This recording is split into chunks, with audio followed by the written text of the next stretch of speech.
Hi గారు తో పాటు దాము బాలాజీ గారు సీనియర్ జర్నలిస్ట్ ఉన్నారు. వాటితో ఒకసారి మాట్లాడదాం. సార్ నమస్కారం సార్.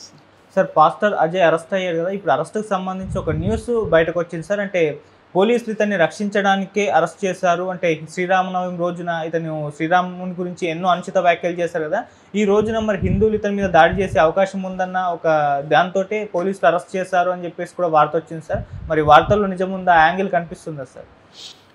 మనకిప్పుడు వస్తున్న నమ్మకమైన సోర్సెస్ నుంచి వస్తున్న వార్త ఏమంటే అజయ్ని కిడ్నాప్ కాదు, అది పోలీసులే తీసుకెళ్లారు అనేది అయితే కన్ఫామ్ అయింది. అయితే పోలీసులు అతన్ని ఎందుకు తీసుకెళ్లారు అనే దగ్గర ఇప్పటివరకు కన్ఫ్యూజన్ ఉంది. ఎందుకంటే ఇతని మీద ఇప్పటివరకు నాకు తెలిసి 2 ఎఫ్ఐఆర్ నమోదైనాయి. ఒకటి Tukaram gate, 2 Uppal police station. Uppal police స్టేషన్లో రవీందర్ రెడ్డి, కట్టెగుమ్మల రవీందర్ రెడ్డి అనే ఆయన ఇచ్చాడు. ఆయన ఎవరంటే హైందవ సంఘాల ఐక్యవేదిక హిందూ జాయింట్ యాక్షన్ కమిటీ, హెచ్జాక్ అంటారు, దాని అధ్యక్షుడు. ఆయన కంప్లైంట్ ఇచ్చాడు. ఆయన ఏం కంప్లైంట్ ఇచ్చాడంటే ఇతను సిగ్నేచర్ స్టూడియోస్ అనే ఒక ఛానల్లో హిందువులను అవమానిస్తూ వీడియోలు చేశాడు. ముఖ్యంగా నాకు ఆరాధ్య దేవుడైన శ్రీరామచంద్రుడిని కించపరుస్తూ వీడియోలు చేశారు. అందువల్ల ఇతని మీద ఆ ఛానల్ మీద మీరు బిఎన్ఎస్ చట్టం 298, 299, 300 కింద చర్యలు తీసుకోగలరని ఆయన ఇచ్చాడు. దాంతో వీళ్ళు ఎఫ్ఐఆర్ నమోదు చేశారు. ఎఫ్ఐఆర్లో మాడిశెట్టి ఎర్రప్ప, ఈయన అసలు పేరు, అలియాస్ అజయ్ బాబు, వీళ్ళ నాన్న సన్నాఫ్ కోటయ్య, సరోజనపురం, దమ్మున్నపేట, భద్రాద్రి కొత్తగూడెం జిల్లా, దమ్మున్నపేట మండలం.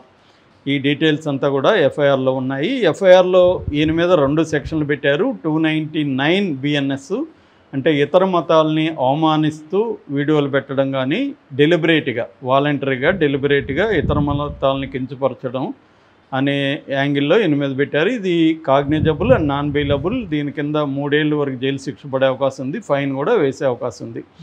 దాంతోపాటు IT act, information technology act 2000లో వచ్చింది. 2008లో అమెండ్మెంట్ జరిగింది. దాని ప్రకారం ఇతని మీద సెక్షన్ 66 అంటే సోషల్ మీడియా దుర్వినియోగం అనే యాంగిల్ కింద ఇతని మీద పెట్టారు.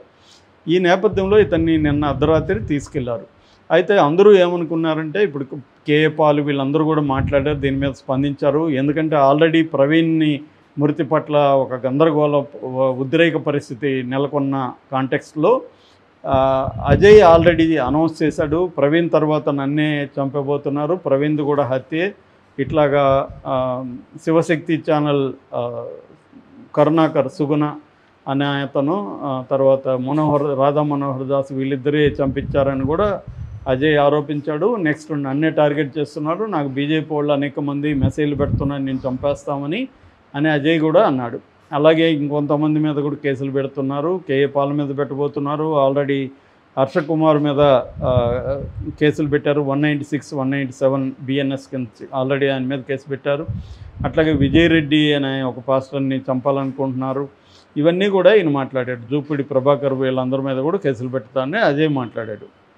సో ఈ నేపథ్యంలో అజయ్ మీద ఒక హిందూ సంఘాల అయితే ఒకటి ఇస్తే, రెండవది తుకారాం గేట్లో ఇచ్చింది మాత్రం క్రిస్టియన్ ఆరోగ్యస్వామి జోసఫ్ అని, ఆయన అక్కడ కేసు పెట్టాడు. ఆయన వీడియో నేను చూశాను. ఆయన ఎందుకు పెట్టాడంటే, ఇతను క్రైస్తవ విగ్రహాలను ధ్వంసం చేస్తానంటున్నాడు, మా క్రైస్తవుల మీద దాడి చేసే అవకాశం ఉంది, ఇతను పిచ్చిపట్టిన వాళ్ళలాగా ప్రవర్తిస్తున్నారు, హిందువుల మీద హిందూ దేవుళ్ళని కించపరుస్తూ మాట్లాడుతున్నారు, అందుకని నేను ఆయన మీద కంప్లైంట్ ఇచ్చాను అని ఈ ఆరోగ్యస్వామి తుకారాం గేట్ పోలీస్ స్టేషన్లో కంప్లైంట్ ఇచ్చారు. దానికి సంబంధించి కూడా ఎఫ్ఐఆర్ నమోదైంది.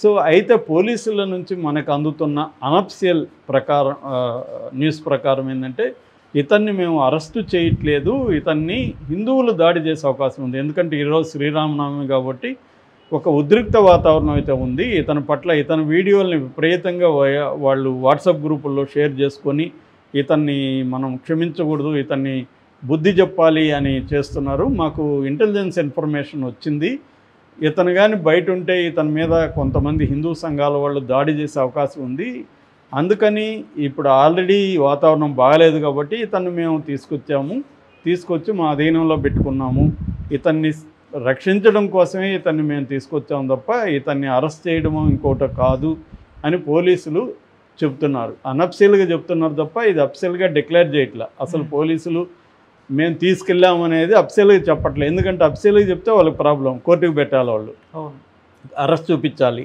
అరెస్ట్ దలుచుకోలేదు వాళ్ళు.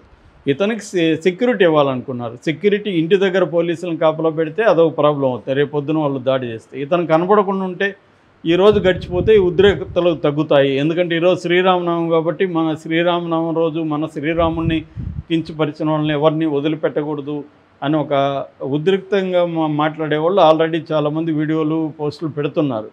సో ఈ నేపథ్యంలో ఇతన్ని సేవ్ చేయడానికే అజయ్ని మేము తీసుకెళ్ళామనేది పోలీసులు చెప్తున్న వాదన.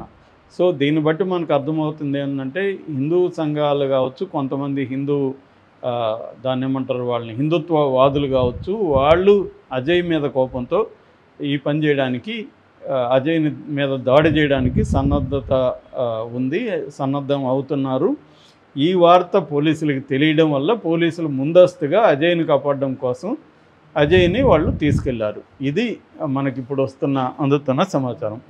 అయితే ఇక్కడ మనకు అర్థం కావాల్సింది, మనం ఈ ఇన్సిడెంట్ల నుంచి నేర్చుకోవాల్సింది ఏంటంటే ముఖ్యంగా పాస్టర్లు నేర్చుకోవాలి, అట్లాగే ఈ హిందుత్వవాదులు కూడా నేర్చుకోవాలి. వీళ్ళేదో హిందువుల్ని రెచ్చగొట్టడం ద్వారా ఇవాళ ఏంటంటే మతం అనేది వ్యాపారం అయిపోయింది. మంచి బిజినెస్ మతం అంటే.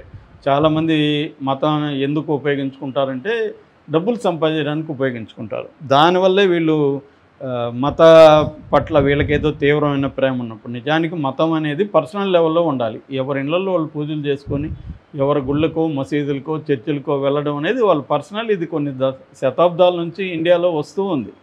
అందరి మధ్య కూడా ఒకరి మతం పట్ల ఒకరికి ద్వేషము వ్యతిరేకత భావాలు లేకుండా శతాబ్దాలు మనం నివసించాం.